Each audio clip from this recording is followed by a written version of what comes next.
Condition होता है। तो मैं इस्कॉन के हेड के साथ में बैठा था, तो उन्होंने वही बात कही जो आपने कहा, हमारे लिए सबसे अव्वल है भगवत गीता। मैंने बोला ठीक है, और कहेगा वेद भी ठीक है। तो मैंने पूछा, ये भगवत गीता हिंदू धर्म में दो किस्म की किताब है, एक है श्रुति, एक है स्मृति। श्रुति मतलब जो भगवान की भेजी हुई किताब, वेद और उपनिषद। उसने कहा बिल्कुल सही। स्मृति किसे कहते? तो उसने कहने लगा स्मृति कहते वो जो आदमी की लिखी हुई किताब है, मिसाल के तौर पे मनुस्मृति। तो मैंने पूछा ये रामायण और महाभारत क्या है? तो उसने कहा ये है स्मृति। बेशक बिल्कुल सही जवाब था, मैं भी तालिब इल्म हूं। तो मैंने पूछा, बिल्कुल सही कहते, ऊपर आती है श्रुति, वेदा और उपनिषद। स्मृति मतलब दूसरी किताबें, मनुस्मृति, इतिहास। मैंने पूछा ये महाभारत क्या इतिहास है? तो मैंने उससे पूछा, गुरुजी ये बात मेरे इल्म के हिसाब से भगवत गीता एक हिस्सा है महाभारत का, 18 चैप्टर का, सही है? अरे बिल्कुल सही है, आप बहुत इल्म रखते। मैंने बेशक। तो जब भगवत गीता महाभारत का हिस्सा है तो महाभारत स्मृति है क्या श्रुति है? चुप बैठ। स्मृति है बोला। तो स्मृति ऊपर क्या नीचे? तो बोले हाँ आपके पास इल्म है ना, इसलिए आप जानते हैं। हम लोग को कहते हैं भगवत गीता ऊंची है, लेकिन हम सही कहते हैं ये भगवत गीता वेद का निचोड़ है। निचोड़ है लेकिन वेद ऊपर है। भगवत गीता इंसान की लिखी है, किसके जरिए? स्कॉलर्स कहते हैं, आपके इस्कॉन के गुरु भी कहेंगे वो। लेकिन आप आम आदमी हैं, आप शायद ये पेचीदा चीजों को जानते नहीं। हम तालिब इल्म हैं, मैं स्कॉलर नहीं हूं, तालिब इल्म हूं तकाबले मज़ाहिब का, इस्लाम एंड कंपैरेटिव रिलीजन का। तो बोले बेशक आप बिल्कुल सही कहते। तो मैं कहूंगा अगर वेद और भगवत गीता में टकराव है, किसकी बात मानेंगे? तो बोले आमतौर पे तो हम कहते हैं भगवत गीता ऊपर है, लेकिन आप सही कहते हैं क्योंकि आपके पास इल्म है। तो मैं वो डबल स्टैंडर्ड क्यों? जिसके पास इल्म में बदल जाता है क्या? 2+2 4 ही रहता है, चाहे वो सेकेंड स्टैंडर्ड में या 10th स्टैंडर्ड में, 2+2 वही रहेगा, 4 बदलेगा नहीं। तो मैं ये कहता हूं गुरुजी से, आपके संत से, कि आप अपनी किताब लोगों में आम करो, हिंदुओं में आम करो वेद। लेकिन हिंदू धर्म में सिर्फ ब्राह्मण ही वेद को पढ़ सकता है, क्षत्रिय नहीं पढ़ सकता। क्यों? बाकी लोग नहीं पढ़ सकते, वेद व्यास, शूद्र नहीं पढ़ सकता। क्यों? हमारे मजहब में ऊंच नीच नहीं है, काला या सफेद, अमीर या गरीब, राजा या फकीर, कुरान पढ़ सकता है। नमाज के लिए जब उस ईश्वर की हम इबादत करते हैं, जब खड़े होते नमाज के लिए कंधे से कंधा मिला के करते, चाहे वो फकीर या अमीर या गरीब, फकीर या राजा, साथ में खड़ा है तो कंधे से कंधे मिला के खड़ा होता है। और आप यहाँ देखेंगे, और मैं अल्हम्दुलिल्लाह कई बार सऊदी अरब गया हूँ और किंग अब्दुल्ला की दावत पे भी गया हूँ, माशाल्लाह उनकी सिक्योरिटी रहती है, तो सिक्योरिटी हट जाती है, आप साथ में तो साथ में, अल्हम्दुलिल्लाह। राजा या फकीर, अमीर या गरीब, काला या सफेद, यकसा है। तो मैं ये कहना चाहता हूं, आप बिल्कुल सही कह रहे थे कि वेद स्वर्ग की बात करता है लेकिन खुदा की बात भी करता है। भगवत गीता में भी स्वर्ग की बात लिखा है, खुदा का भी लिखा है। आप बोले अल्लाह के करीब आने के लिए भगवत गीता सही है, बराबर। मैं ये नहीं कह रहा हूँ कि वेदों में नहीं कहा, वेदों में बहुत आखिरी आखिरी में आता है, लेकिन जो भगवत गीता जो है वो डायरेक्ट भगवान हुआ है, यानी अल्लाह ने कहा हुआ है, ऐसा है। तो इसके लिए अभी वेद तो संस्कृत में है, वो पढ़ नहीं सकते, लेकिन जो भगवत गीता है वो बहुत सारी इसमें ट्रांसलेशन हो गई है। और जो भगवत गीता है बहुत सारे आदमी ने यानी लिखी हुई है, करीबन 200-300 लोगों ने लिखी है अपने अपने हिसाब से। हाँ, बिल्कुल सही कहा। लेकिन इस्कॉन का जो गीता है भगवत गीता, वो गुरु परंपरा में है, वो भी आदमी है, एज इट इज लिखा हुआ है। यानी वो परंपरा में अगर गया तो कृष्ण तक गया, यानी जिसने जो कहा है वो एज इट इज है, इसके लिए उसका लिखा हुआ as it is Bhagavad Gita. आपके स्वामी प्रभुपदा, बराबर?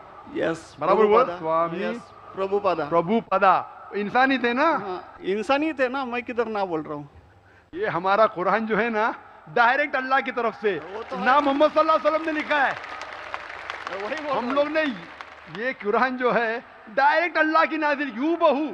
इसलिए जितने भी दिगर मज़ाहिब की किताब है, जैसे वक्त जाने लगे बदलते गए। आप बिल्कुल सही कहते हैं, 300 किस्म की किताब है, बाइबल सैकड़ों किस्म, हमारे आईआरएफ में 200 किस्म की बाइबल है। आप किस में मानेंगे? कुरान आप लो, कोई भी कुरान लो, इंडिया में, अमेरिका में, यूके में, हिंदुस्तान में, पूना में, हूबहू वही है। एक लफ्ज की बात दूर रही, आ की मात्रा, ई की मात्रा, जबर, जेर, पेश, वो भी फर्क नहीं है, फत्ता दम्मा कसरा में भी फर्क नहीं है। ओरिजिनल कुरान में तो फत्ता दम्मा कसरा था नहीं, लेकिन आज जब हम पढ़ते हैं माशाअल्लाह, तो मैं ये कहना चाहता हूं, जितनी भी किताबें पहले आए, आज भी आप बिल्कुल सही कहते हैं, भगवत गीता वेद का निचोड़ है, लेकिन जब निचोड़ होता है वो असली फल से कॉन्ट्रडिक्ट करे तो फल और अहम है। मैं बिल्कुल मानता हूं, स्वामी प्रभुपाद मानते हैं कि भगवत गीता क्या है?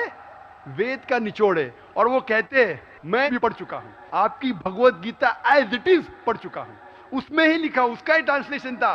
भगवत गीता अध्याय नंबर 7 श्लोका नंबर 20 में, जो कोई दुनियादारी के पीछे भागता है वो गलत खुदाओं के पीछे भागता है।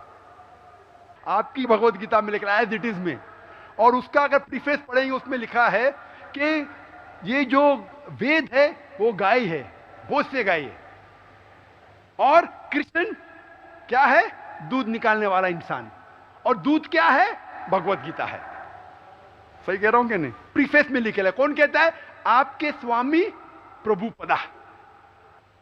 मुझे उसका ट्रांसलेशन पसंद है। अक्सर हमारे वहां भी माशाअल्लाह 50 से ज्यादा भगवत गीता है, मैं लेकिन स्वामी प्रभुपदा की गीता को पसंद करता हूं, अच्छी गीता है, इसीलिए मैं प्रीफेस कह रहा हूं। लेकिन उसमें भी लिखा हुआ है, उसके अंदर भी वो निचोड़े वेद का निचोड़ है, लेकिन निचोड़ मतलब नहीं कि असल फल को गाय को छोड़ देंगे, गाय चले जाएंगी तो दूध क्या करेंगे आप? गाय रहेंगी तो दूध मिलते रहेगा ना, दूध को लेंगे, गाय को मार देंगे, दूध आपका खत्म हो जाएगा। भाई गाय को जिंदा रखो, रोज दूध लो, बराबर के नहीं?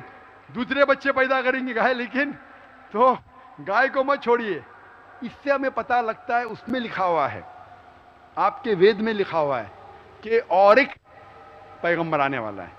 आपकी भगवत गीता में लिखा है चैप्टर नंबर 4 में वर्ष नंबर 7 से 8 में, यदा धर्मस्य, यानी युग युग में जब भी परेशानी आएंगी इस धरती पे तो मैं एक रूप हासिल करूंगा, अवतार।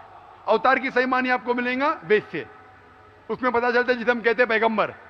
आखिरी पैगंबर, आखिरी अवतार कौन है? कल के अवतार। अगर आप भगवत गीता में मानते, अगर आप वेद में मानते, आपको आखिरी अवतार कल के अवतार में मानना ही पड़ेगा, फिर ही आप कह सकते मैं असल भक्त हूं भगवत गीता का। वो तो है ही, आपने जो बताया कल के अवतार तो आने वाला तो ही है, मानते कल के लास्ट अवतार में आने वाला है। आ चुका है।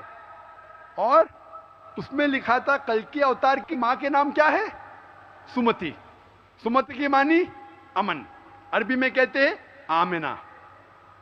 मोहम्मद सल्लल्लाहु अलैहि वसल्लम के वालदा का नाम था आमिना। उसमें लिखा है कल के अवतार, चैप्टर नंबर, अभी हवाला भी दे रहा हूं मैं, टाइम मिल रहा है ना, कल के अवतार चैप्टर नंबर 2 वर्ष नंबर 5 श्लोक नंबर 5, 7, 9, 11, 15। इसमें लिखा है कि उसके वालिद का नाम है विष्णु यास। विष्णु यास मतलब खुदा का बंदा, अरबी में तर्जुमा करेंगे अब्दुल्ला। मोहम्मद सल्लल्लाहु अलैहि वसल्लम के वालिद का नाम था अब्दुल्ला।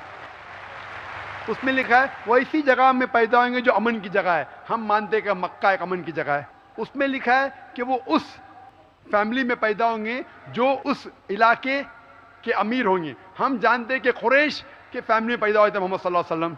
उसमें लिखा है कि वो 12वीं तारीख माधव के दिन पे पैदा होंगे, वो 12वीं रब्बी अव्वल मोहम्मद सल्लल्लाहु अलैहि वसल्लम पैदा है। आगे आप पढ़ेंगे वेद में लिखा है कि उसके 4 करीब दोस्त थे, जिसका मैं जिक्र किया हूं। 4 करीब दोस्त मोहम्मद सल्लल्लाहु अलैहि वसल्लम के थे, जो हजरत अबू बकर, हजरत उमर, हजरत उस्मान, हजरत अली। मैं अल्लाह भी मौल, अल्लाह ताला की रहमत सब पे हो।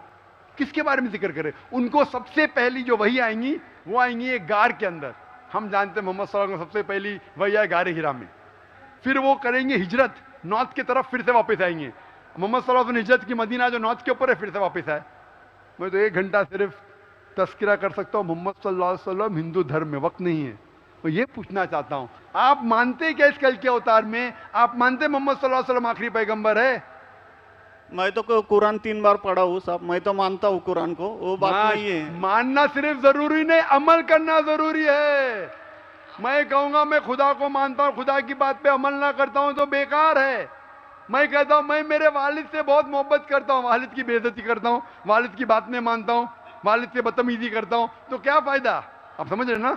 समझ रहा हूँ मैं, लेकिन आपने कुछ पहले ही अभी 10-15 मिनट पहले ही आपने कहा था कि जो भी है, कुरान है, वेद है और बाइबल है, कि जो जो उसमें लिखा हुआ है खुदा ने उसके ऊपर अमल करना चाहिए। तो मैं अपने इससे अमल करता ही हूँ, जो कुछ मानता तो हुई है खुदा एक ही है करके, वो तो मानता ही है। बिल्कुल मैं नहीं बोल रहा कि आपके लिए कोई खुदा अलग है, मेरे लिए कोई अलग है, बिल्कुल या सही। ईसाई के लिए कुछ अलग है। आप सनातन या धर्म इसको के है। हैं, मैं जानता हूं सनातन धर्म में एक खुदा को मानते हैं, बस। वो मानते खुदा की प्रतिमा नहीं, अक्स नहीं है, बराबर ये मानते। लेकिन मैं ये जानना चाहता हूं, आप कल के अवतार में आप मेरे सवाल को घुमाओ मत। मैं नहीं, जानता घुमा रहा हूं, नहीं है मैं ये जानता हूं सनातन धर्म के बारे में जानता हूं। पहले स्टेज में आप पास कर चुके, एक खुदा में मानते हैं, बिल्कुल सही। मैं ये बात जानना चाहता हूं कि उस खुदा के अवतार पैगंबर, आखिरी पैगंबर में आप मानते हैं क्या नहीं, मोहम्मद सल्लल्लाहु अलैहि वसल्लम? ये मेरा सवाल है। यानी मोहम्मद पैगंबर को आप मानते कि वो आखिरी पैगंबर थे क्या नहीं मानते? वो तो मानता हूँ मैं, मुझे बिल्कुल मालूम है ना सही। मोहम्मद पैगंबर आखिरी हाँ। थे मोहम्मदन में। आप वो तो मानता ही हूँ मैं। मोहम्मदन में ने आपके लिए, सबके लिए ही है ना। बिल्कुल सही। तो कोई आप धर्म, कोई एक मजहब का थोड़ी रहता है गुरु, तो सबके लिए रहता है। वो एक मजहब का थोड़ी गुरु रहता है कि वो एक मजहब के लिए, वो सब मजहब के लिए गुरु रहता है, तो मानता ही मैं उसको। बिल्कुल सही। लेकिन ये कहना कि सब मजहब यकसा है हूबहू, ये सही नहीं। यकसानियत है, इसीलिए मैंने कहा यकसानियत पे अमल करो। आप बोलेंगे मैं सब हिंदू चीज पे अमल करूंगा, कई हिंदू जाते बुत परस्ती करने के लिए, आपने करते, अच्छी बात है अल्हम्दुलिल्लाह, इसीलिए मैं आपको कांग्रेचुलेट करता हूं। आप बुत परस्ती नहीं करते, मैं आपको कांग्रेचुलेट करता हूं, मैं कांग्रेचुलेट करता हूं, क्योंकि सनातन धर्म बुत परस्ती नहीं करता है। अल्हम्दुलिल्लाह सुम्मा अल्हम्दुलिल्लाह, आप आधे इम्तिहान में सफलता पा गए। अभी ये पूछता हूं मैं, जैसे आपने कहा, आप अगर मोहम्मद सल्लल्लाहु अलैहि वसल्लम को आखिरी पैगंबर मानते हैं तो उसके पैगाम पे अमल करना ज़रूरी है। सिर्फ पैगाम को पढ़ना ज़रूरी नहीं, पैगाम पे अमल करना ज़रूरी है। अगर मैं कहता हूं मानता हूं लेकिन अमल नहीं करता तो कोई फ़ायदा नहीं। तो ये होता है कि अपने मन से खुदा की बात, जो आखिरी पैगाम है कुरान शरीफ, और आखिरी पैगंबर मोहम्मद सल्लल्लाहु अलैहि वसल्लम में मानना ज़रूरी है, फिर ही आप सही तरीके से मज़हब को पहचान सकेंगे। Hope that answers the question.